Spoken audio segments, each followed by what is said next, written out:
Mr. President, last July, Republicans passed the landmark Working Families Tax Cuts into law. This is a bill that is full of wins for the American people.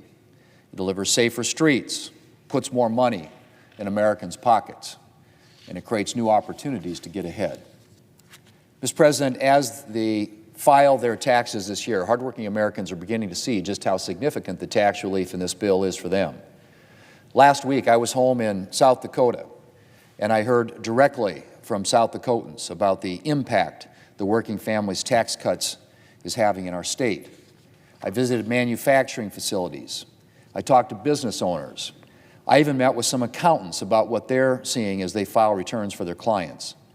And one thing is clear: the Working Families Tax Cuts is working for South Dakota.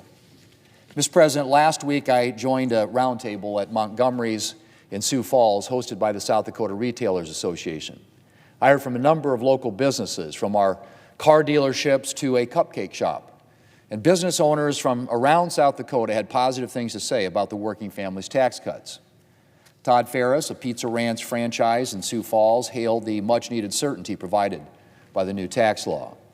Pro-growth provisions like bonus depreciation, research and development expensing, and the 199A small business deduction are now permanent, meaning businesses like Todd's can plan for the future and invest in their operations and in their employees.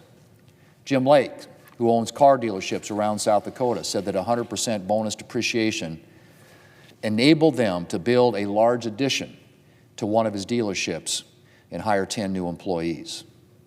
The owner of Harms Oil also talked about the significant investment from bonus depreciation that benefits South Dakota businesses and the communities they serve. And Paul Force from Agtegra Cooperative talked about how the 199A small business deduction is directly helping South Dakota farmers. He said his cooperative has opted to pass more than $100 million in 199A benefits directly to South Dakota farmers since the deduction was created in 2017. And the farmers have invested that savings into equipment, infrastructure, and jobs. And then there's the death tax that we passed. Mr. President, the death tax relief that we passed, and I mentioned at this roundtable, was at Montgomery's Furniture Store in Sioux Falls. And I think it's worth noting that Montgomery's has been a family-owned business since 1888, a year before South Dakota became a state. It's currently run by the fourth and fifth generations, and the South Dakota sixth generation is learning the ropes.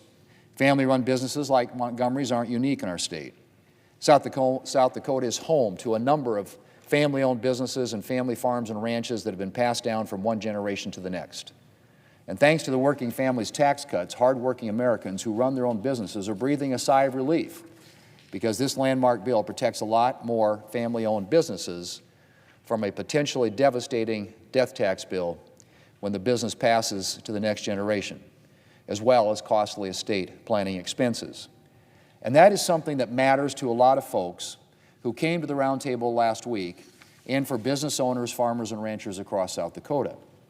Mr. President, I've talked this morning about how the Working Families Tax Cuts provide tax relief to South Dakota businesses. Those benefits are significant. But I should note that what most excited the business owners at last week's roundtable wasn't the tax benefits for themselves. It was the benefits that their employees and their customers are going to see. Todd Ferris, the Pizza Ranch franchise, said this, and I quote, "The two that are going to help us the most, or at least our employees, are the no tax on tips and the no tax on overtime, which will give our employees more money, and we'll actually be able to give them more overtime." Melissa Johnson, who owns Oh My Cupcakes in Sioux Falls, said of her employees, and I quote, "With the no tax on tips and no tax on overtime, it has already resulted in my employees having higher tax refunds so that they can buy things they need for their families. My head chef just bought a baby crib because of her higher refund. It's really affected my team in positive ways," end quote.